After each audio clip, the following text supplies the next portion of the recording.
ಯಾವ ಫಿಲಮಲ್ಲಿ ಶ್ರುತಿ ಅವರು ಬೆಂಕಿಯ ಬಲೆನಾ? ಬೆಂಕಿಯ ಬಲೆ. ಅದ್ರಲ್ಲಿ ಯಾರು ಸತ್ತೋಗದಮ್ಮ? ಗಾಡಿ ಹೊಡ್ಕೊಂಡ್ ಬರ್ತಾ ಇರ್ತಾರೆ.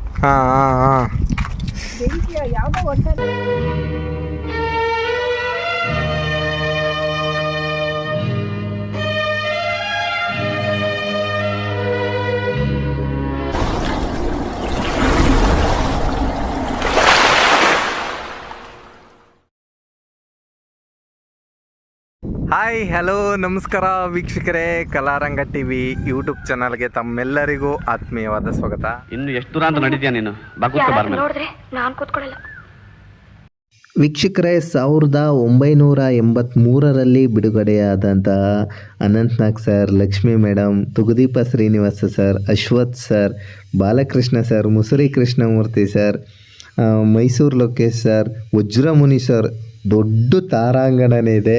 ಬೆಂಕಿಯ ಬಲೆ ಈ ಚಿತ್ರದ ಕ್ಲೈಮ್ಯಾಕ್ಸ್ ಸೀನ್ ಎಲ್ಲಾಗಿತ್ತು ಆ ಒಂದು ಸ್ಥಳಕ್ಕೆ ಕರ್ಕೊ ಹೋಗ್ತಾ ಇದ್ದೀನಿ ವೀಕ್ಷಕರೇ. ಬನ್ನಿ ನೋಡ್ಕೊಬರೋಣ.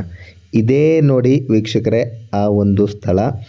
ಇದು ನಾನು ಬೇರೆ ಶೂಟಿಂಗ್ ಸ್ಪಾಟ್ಗೆ ಬಂದಿದ್ದು. ವಿಷ್ಣು ಸರ್ದು ಒಂದು 3 ಸಿನಿಮಾದಲ್ಲಿ ಈ ಒಂದು ಮನೆ ಇದೆ. ಆ ಮನೆಗೆ ಬಂದಿದ್ದು ಇದು 3ನೇ ಬಾರಿ ಬರ್ತಾ ಇರೋದು. ಇಲ್ಲಿ ಒಳಗಡೆ ಅಲೋ ಇಲ್ಲ ಮತ್ತು ಡಾಗ್ಸ್ಗಳಿದ್ದಾವೆ. ಆದ್ರೂ ನಾನು ಪ್ರಯತ್ನ ಬಿಡದೇನೆ ಬರ್ತಾಯಿದ್ದೀನಿ. ಈ ಒಂದು ಮನೆ ಶೂಟಿಂಗ್ ಸ್ಪಾಟ್ ತೋರ್ಸೋಕ್ಕೆ ಬಂದಾಗ ನನಗೆ ಈ ಒಂದು ಚಿತ್ರದ ಮಾಹಿತಿ ಸಿಕ್ಕಿದ್ದು. ಹಾಗೆ ವೀಕ್ಷಕರೇ, ನಮ್ಮ ಈ ಒಂದು ಮನೆಯಲ್ಲಿ ಡಾಕ್ಟರ್ ಸಾಹಸಸಿಂಹ ವಿಷ್ಣು ಸರ್ ಅಭಿನಯದ ಅದ್ಭುತವಾದ 3 ಅದ್ಭುತವಾದ ಚಿತ್ರಗಳು, ಸಿಂಹಾದ್ರಿ ಸಿಂಹ, ಸೂರ್ಯವಂಶ, ಕೋಟಿಗೊಬ್ಬ, ಈ 3 ಸಿನಿಮಾದಲ್ಲೂ ಈ ಒಂದು ಶೂಟಿಂಗ್ ಮನೆ ಇದೆ. 3 ಸಿನಿಮಾದಲ್ಲೂ ಒಂದೊಂದು ಸೀನಲ್ಲಿ ಈ ಒಂದು ಮನೆ ಇದೆ. ಅದನ್ನು ನಿಮಗೆ ಫ್ರೇಮ್ ಮ್ಯಾಚ್ ಮಾಡ್ತೀನಿ. ಇಲ್ಲಿ ಒಳಗಡೆ ಬಿಟ್ಟಿಲ್ಲ. ಅವ್ರನ್ನ ನಾವು ಓನರ್ ಕೇಳಿ ನೆಕ್ಸ್ಟ್ ಟೈಮ್ ಪರ್ಮಿಷನ್ ತೊಗೊಂಡು ಬಂದು ಮಾಡಿ ಸರ್ ಅಂತ ಹೇಳಿ ಕಳಿಸಿದ್ರು. ಇಲ್ಲಿ ತನಕ ಮಾತ್ರ. ಅಲ್ಲಿ ನಾಯಿಗಳೆಲ್ಲ ಬಂದುಬಿಡ್ತು, ಹಾಗಾಗಿ ನಾನು ಒಳಗಡೆ ಹೋಗೋಕ್ಕಾಗಲಿಲ್ಲ. ಅಲ್ಲಿ ನೋಡಿ, ಎಲ್ಲ ನಾಯಿಗಳೆಲ್ಲ ತುಂಬ ಅಟ್ಯಾಕ್ ಮಾಡಿದ್ದು. ಹಾಗಾಗಿ ಇಲ್ಲಿ ಬಂದಾಗ ನನಗೆ ಈ ಒಂದು ಮಾಹಿತಿ ಸಿಕ್ಕಿದ್ದು. ಫ್ರೇಮ್ ಮ್ಯಾಚ್ ಮಾಡ್ತೀನಿ ನೋಡಿ. ಬೆಂಕಿಯ ಬಲೆ ಸಿನಿಮಾದಲ್ಲಿ ಯಾವ ಫಿಲಮಲ್ಲಿ ಶ್ರುತಿ ಅವರು ಬೆಂಕಿಯ ಬಲೆನಾ? ಬೆಂಕಿಯ ಬಲೆ. ಅದ್ರಲ್ಲಿ ಯಾರು ಸತ್ತೋಗದಮ್ಮ? ಗಾಡಿ ಹೊಡ್ಕೊಂಡ್ ಬರ್ತಾ ಇರ್ತಾರೆ.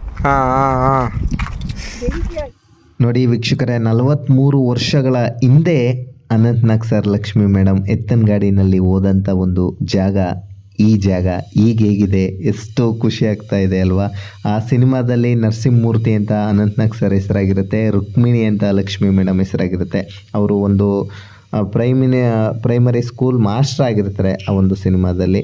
ಲಾಸ್ಟಲ್ಲಿ ಕ್ಷಯ ಬಂದು ಅವರು ಉಳಿಸ್ಕೊಳಕ್ಕಾಗದೆ ಸತ್ತೋದಾಗ ಸ್ಮಶಾನಕ್ಕೆ ಹೋಗುವಂಥ ಜಾಗ ಇದೇ ಜಾಗ ವೀಕ್ಷಕರೇ. ಸಿನಿ ಪ್ರೇಕ್ಷಕರೇ, ಈ ಅದ್ಭುತವಾದ ಸಿನಿಮಾದ ಕ್ಲೈಮ್ಯಾಕ್ಸ್ ಶೂಟಿಂಗ್ ಸ್ಪಾಟ್ ನೋಡಿದ್ದೀರಿ. ನಿಮ್ಗೆ ಇಷ್ಟ ಆಗಿತ್ತು ಅಂತಂದರೆ ಲೈಕ್ ಮಾಡಿ. ಹಾಗೆ ಮುಂದಿನ ವಿಡಿಯೋದಲ್ಲಿ ಸಿಗ್ತೀನಿ. Take care, bye, thank you. ನಿನ್ನ ನುಡಿಯೂ ಹಾಡಂತೆ.